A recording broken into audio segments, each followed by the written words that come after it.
global happenings today. We communicate, we analyze global news.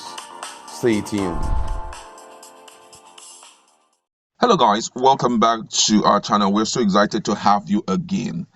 The issue of Malami is taking a central stage in the political circle right now, and especially his lackadaisical attitude towards the fight against corruption.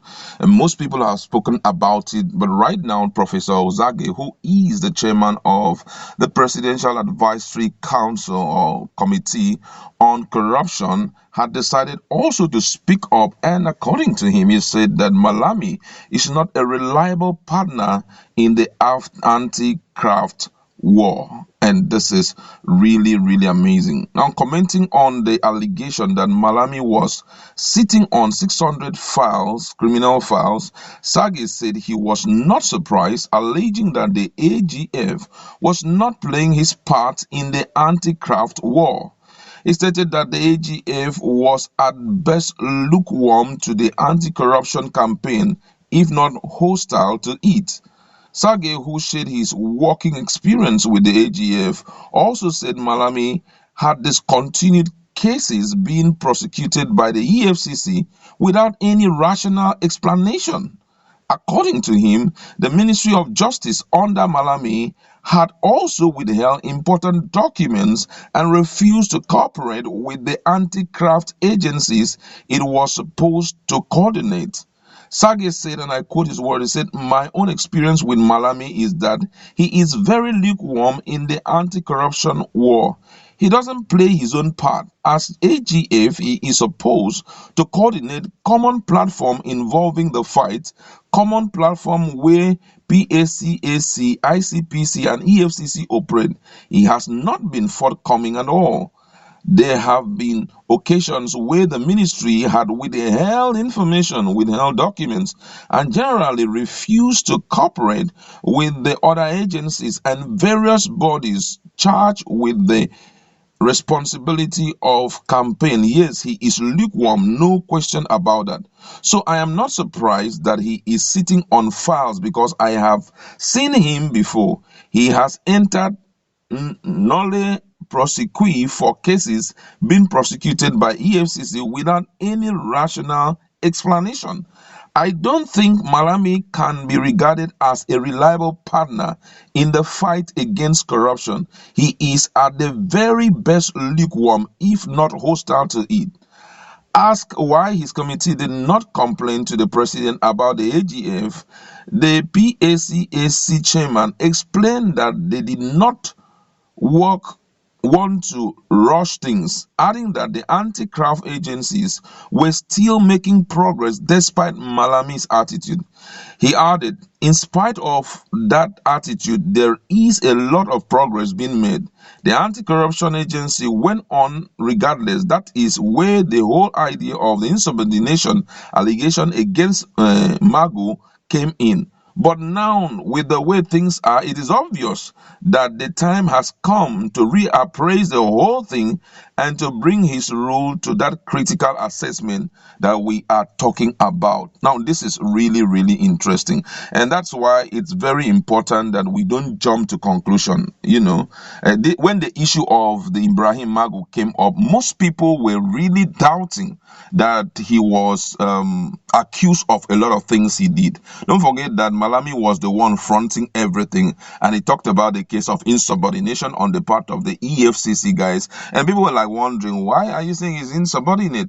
Some persons who are maybe call them corrupt-minded Nigerians were like, maybe they have not been sharing the loot and all of that. But based on what Sagay, who is also fully involved in the fight against anti-corruption in Nigeria, based on what he has said, it clearly shows that there was some misunderstanding at a point. Now, one of the things most notable here, which he keep mentioning, is the lukewarm attitude of the AGF. They are not accusing the AGF of being involved in any form of criminality or any form of looting or whatever. But one thing they are overly complaining about is that he is overly lukewarm. In other words, he's not giving into the fight as it ought to be, such to a point where he will be refusing to release some documents that would have aided in the fight against corruption.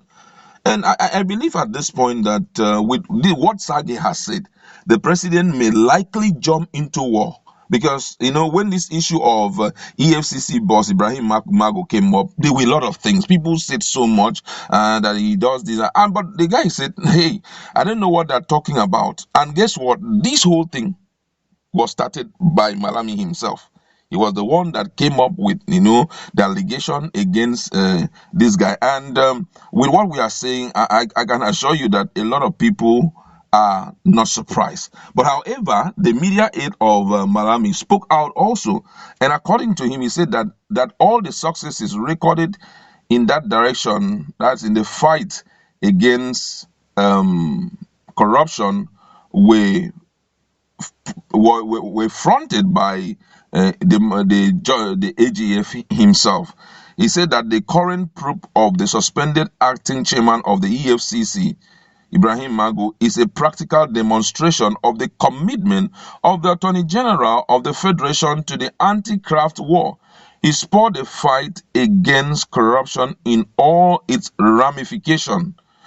Gwamdo, who is his special assistant media aide, argued that the successes in the anti-graft effort were recorded as a result of the National Anti-Corruption Plan by the Office of the Attorney General of the Federation that saw to the provision of conducive atmosphere for coordinated operations among relevant agencies. Wow. And that this one is saying is this, and another person is coming up to say is this. But I think at this point the president needs to jump in and get this whole thing corrected, because Nigerians are not happy at the rate the anti-corruption fight is going. We still have a lot of cases pending, so many cases, and most of them has to do with politicians. We've seen the fight against Yahoo boys and the rest. That one has been really up there. But the fight against politicians who are really looting, and some key chairman of some key government agencies, those ones are still pending. Nobody is doing anything about it. And I think that's why, if you listen to our previous feed, that's the way a particular member of presidential special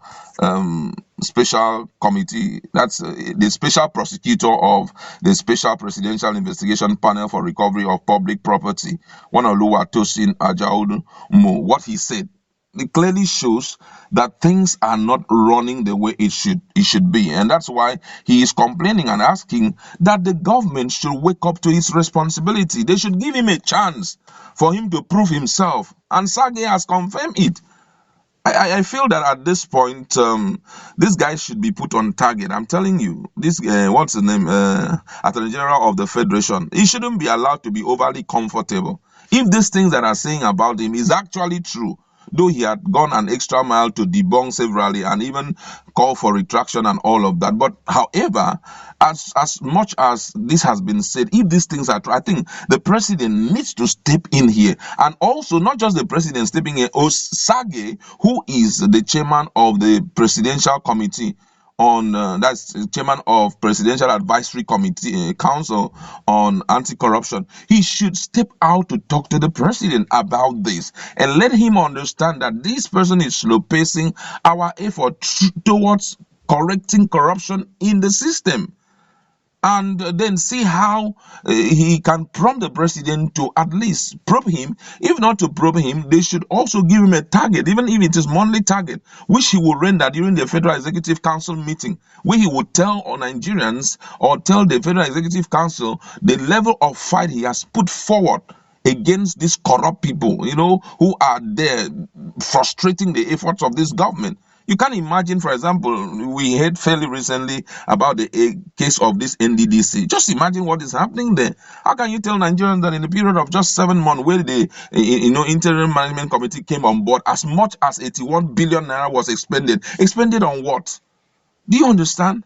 Expended on what? These are some of the cases that EFCC needs to jump in immediately and get it sorted out. Whoever that have eaten any money, let him vomit it. Whether you are a minister or not, vomit all them. Whether you are a past managing director of NDC or not. As far as this issue should be fully interrogated, and those people who are behind the corruption in that system, they should be brought to book and they should vomit all the money that they have eaten thus far. That is what Nigerians are expecting. We do not want anybody who has a lukewarm attitude to be in position of authority, because they will slow pace the efforts of other people. They will slow pace it. And just like what we have seen in the case of Ibrahim Magu, they will be talking about insubordination. That you are insubordinate, you are subordinate, you're not obeying them, you're not doing what they want you to do. Because of what? You're not ready to play the game the way they are playing it. This is it's a serious issue. Nobody is saying he is, he is a thief. Nobody is saying he's a looter. Nobody is saying that Malami is a nice guy, he's a great guy. But sir, you need to speed up. You need to speed up the fight against this corruption. You need to stop a lot of things that is going on. Because that is why you were there, why you were brought into that position. That is most important. I think now that Professor Sagay, the legal luminary, has decided to, come up to tell Nigerians the truth about his work experience with Malami, I think it's either there is a change, or the federal government gives him a daily target that he must meet in terms of prosecution of some of those cases, especially some of those case files that is currently in his office. Well, but however,